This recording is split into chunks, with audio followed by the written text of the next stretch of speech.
America আসলে সত্যের ভক্ত। তারা ইরানকে টাইট দেওয়ার জন্যে হরমুজে অবরোধ সৃষ্টি করেছিল, যাতে ইরানের বন্দরে কোনো জাহাজ চলাচল না করতে পারে। কিন্তু চীন এটা মেনে নিতে পারেনি, কারণ ইরানে তাদের স্বার্থ জড়িত। ইরান থেকে সবচেয়ে বেশি জ্বালানি তেল আমদানি করে থাকে চীন। হ্যাঁ, আমেরিকার নিষেধাজ্ঞা সত্ত্বেও। কিন্তু আমেরিকা হরমুজ অবরোধের ফলে চীনের পক্ষে জ্বালানি তেল আমদানি করায় অসুবিধা হচ্ছিল, তাদের জাহাজ আটকে পড়ছিল। তাই তারা পরিষ্কার জানিয়ে দেয় তাদের দ্বিপাক্ষিক সম্পর্কের উপর অন্য কোনো দেশের আঘাত তারা মেনে নেবে না।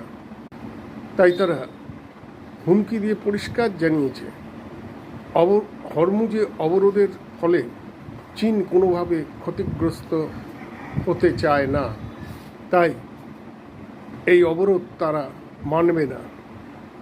এজন্যে তারা উপযুক্ত ব্যবস্থাও নেবে। এই হুমকির পরই দেখা গেল আমেরিকার প্রেসিডেন্ট ডোনাল্ড ট্রাম্পের নরম সুর।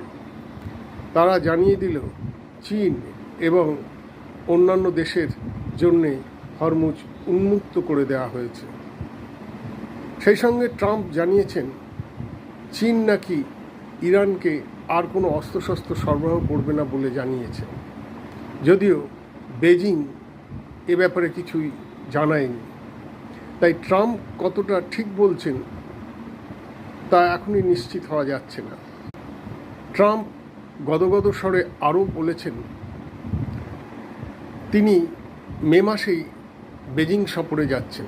সেখানে শির সঙ্গে অর্থাৎ শি জিনপিং, যিনি চীনের প্রেসিডেন্ট, তার সঙ্গে তিনি একটি বড় আলিঙ্গন করতে অধীর আগ্রহে অপেক্ষা করছেন।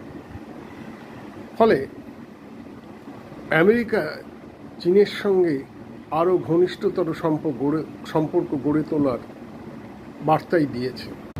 এদিকে চীনের হুমকির পর আমেরিকা হরমুজকে অবরোধমুক্ত করায় বেজিং খুশি। বলা যায় চীনের হুমকিতেই আমেরিকা পিছু হটতে বাধ্য হয়েছে।